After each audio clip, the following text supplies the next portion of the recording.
Hi everyone, and welcome back to my channel. It's me, Chef Steffi, here with another delicious video. I just wanted to say thank you so much for watching our previous videos, and I wanted to remind you to hit like and subscribe, and don't forget to comment below and let me know what you'd like to see me cook next. Today, I'm making a spinach pastry ring. This recipe kind of started off with my Aunt Vivi. She used to make this filling in a pie. It's really super yummy. It's cream spinach with Gruyere and a béchamel sauce, and I'm going to show you exactly how to make it. This is an extremely versatile filling. You can use it in a pie crust. You can even make individual puff pastries, which I've also done with this filling. You can even bake it in a dish and serve it with chips, and it'll be like a warm, almost like a spinach artichoke type dip. It's really yummy. First, I want to show you my ingredients.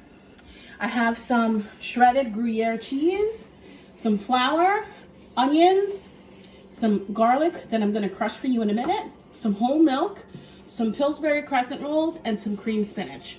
And also have these beautiful flowers that we picked up from my Nenen's house today when we went to go wish her happy birthday. So happy birthday, Nenen. So first I'm going to start by showing you how easy it is to use fresh garlic in your recipes.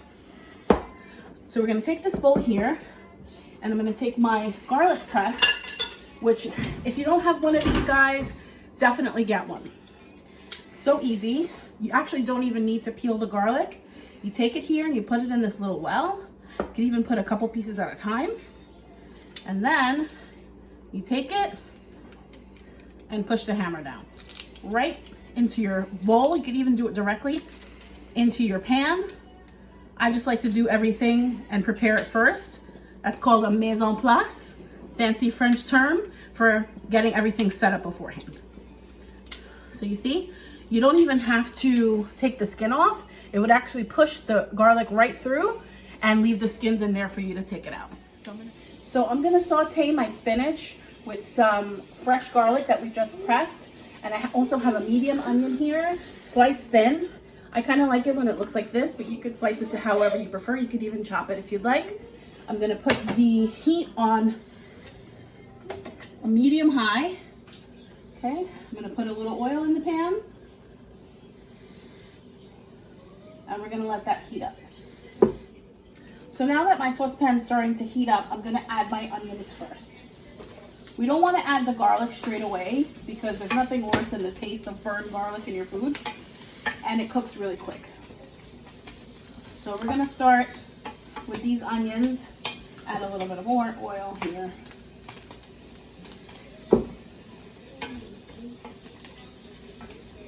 And we're gonna let this cook down a little bit before we add our garlic.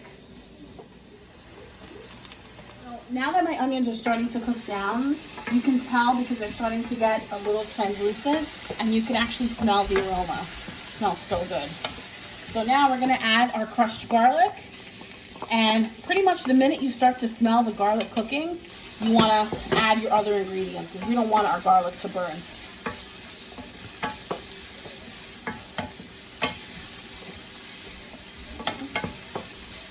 No more than a minute, probably.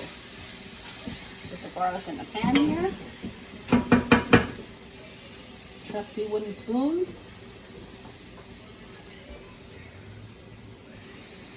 Okay. So once this garlic gets nice and aromatic, if you see it start to get brown, it's too late. Okay. That smells fantastic. All right, so now we're gonna add our cream spinach. And you can get any kind of cream spinach. I prefer bird's eye. And for this amount that we're gonna cook tonight, 2 bags of cream spinach. And you could also use the little bricks that they sell as well.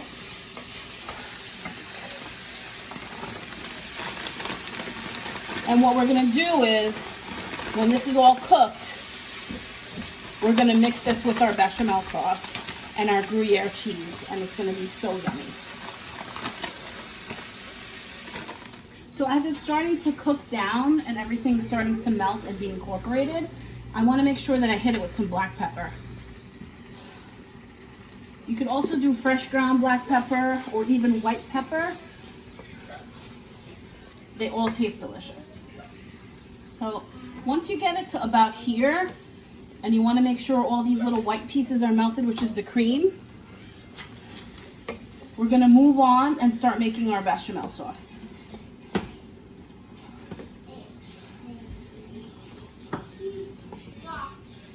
So this is our spinach now. It's about done. Our onions are in there, our fresh garlic, some black pepper, and all the cream is now melted because we started with a frozen bag of cream spinach, or 2 bags. Okay, now we're gonna move on to our bechamel. So we're getting ready to make our bechamel sauce. I just wanna talk about the ingredients and the proportions. So with the bechamel sauce, every 3 tablespoons of butter and flour equates to 1 cup of milk. So we're doing 6 tablespoons of flour, 6 tablespoons of butter, and 2 cups of milk. And I have some delicious and amazing Gruyere cheese. You can use this bechamel sauce to make any kind of cheese sauce that you'd like. I also use this when I make my homemade macaroni and cheese. So we're gonna go make our bechamel sauce right after I cut 6 tablespoons of butter.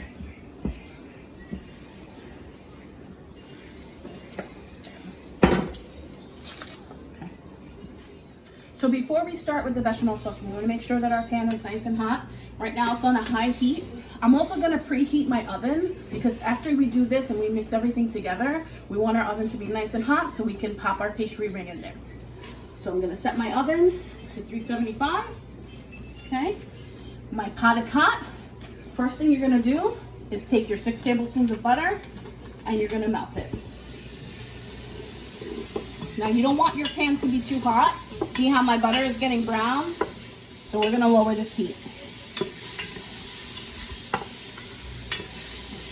If you need to start off at a medium-high heat instead of a high heat, because this can temper the color of your bechamel sauce. For this, it doesn't matter as much because we're gonna mix in the cream spinach. But if you were making, like, say, a white cheddar macaroni and cheese, you don't want your butter to start off brown. So once the butter is pretty much melted, we're gonna start sprinkling in our flour. Okay? And we're gonna do it slowly because we wanna avoid clumps. One of the biggest tips I can give you when you're making a bechamel sauce is have all of your ingredients ready beforehand, because you don't wanna have to stop once you've started, because your sauce is not gonna come out right. Okay? Okay, we have that all mixed now. Make sure all the flour and butter is mixed together. You see how my roux is brown? Because my butter was brown. So we really don't want that to happen if we're making a light colored sauce. Oops. All right, now this is all mixed. We're gonna lower the temperature and we're gonna add the milk in, a steady stream, but on the slower side. Okay, and we're going to keep continuously mixing until this comes together. And we want to continuously mix because we don't want lumps in our sauce.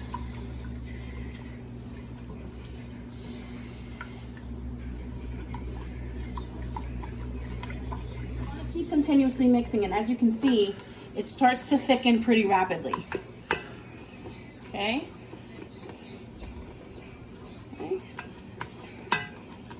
And we're going to keep mixing it, and relatively few lumps, which is good. Okay.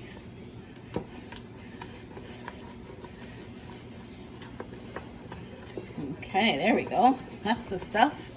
So now we're going to do my favorite part, which is we're going to add the cheese. Like I said, we grated the cheese. This is about 2 cups of Gruyere cheese. And we're going to mix this in.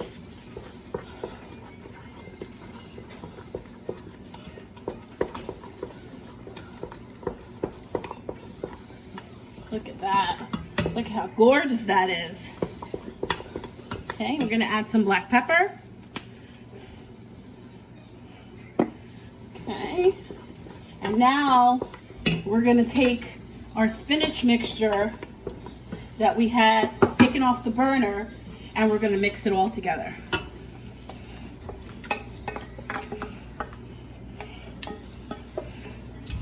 And get all that delicious spinachy goodness.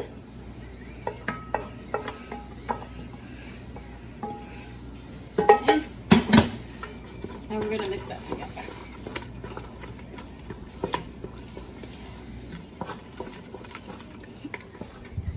And this is our filling. Now, like I said, this is a really versatile filling. You could put it in pie crust and make spinach pie. You could put it in a ring like we're gonna do today. You could put it into miniature cups, or you could even bake it in a dish and serve it as a dip with some tortilla chips or pita chips. Also, one of the biggest things I can tell you when you're cooking is you always want to make sure that you taste your food. You don't want to wait all the way till the end and realize you need a little more salt, a little more pepper or garlic or what have you. So we're going to taste this. Careful, it's hot. That's fantastic. But you can use a little bit more black pepper and a little bit of salt. Not too much, because as we know, cheese is very salty, and as it bakes, it's gonna, natural saltiness is gonna come out of it. Okay, let's grab another spoon and taste it again. Careful, it's hot.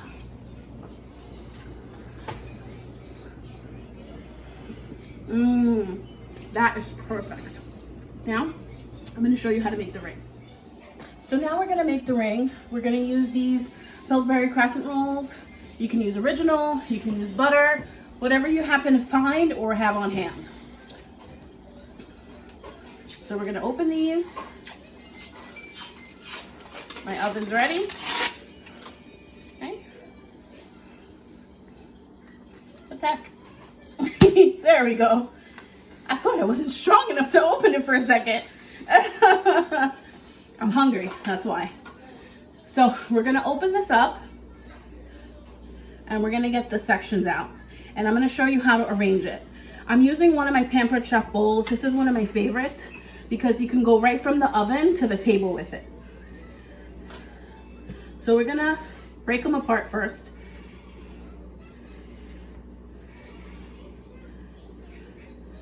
Don't get nervous, it's not that complicated. So you want to arrange them here with the flat side of the triangle on the inside. Then I just use my handy dandy roller just to make them even here. This is another awesome product from Pampered Chef, by the way. Okay, once we do that, we're going to start putting our filling in the middle. We're going to put it all over here, and then we're going to fold it over. Okay.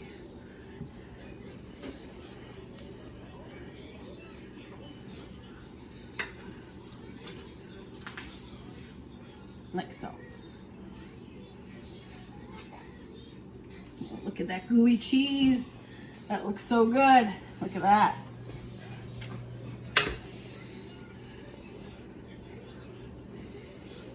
And I'm just using 1/3 of a cup measuring cup.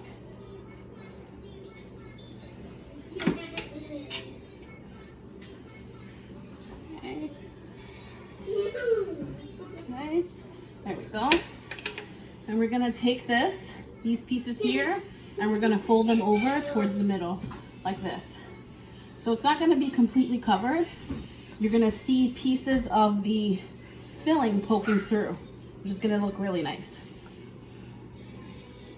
So I folded it in the middle, as you can see, and there's a little well here, and I just pushed it down so it's flat so it will cook evenly. And I'm just gonna take another scoop and put it right in the middle here. All right. Now, this bad boy is ready to go in the oven. So I'm gonna put it in for 375 for 40 minutes. And just keep an eye on it. We wanna make sure the pastry is all golden brown. The filling is already pretty much cooked. All right, see you guys in about 40 minutes. I had a bit of extra dough and some extra filling, so I made these little purses. We'll see how these come out. I'm gonna put them in the oven for 20 minutes at 375. All right, hi guys, it's been about 40 minutes. Look at our beautiful ring. Look how gorgeous that is. Nice and crispy, golden, delicious here on the top. We're letting that cool down before we cut into it. And then these are the little purses that I made. Look how cute they came out. Like I said, I put them in for about 20 minutes. I'm actually gonna sneak a taste. That is so delicious. Chugging with my mouth full. Anyway, thanks so much for joining us today. Don't forget to hit like, subscribe, and leave some comments down below. Thanks so much. Have a great day, everyone.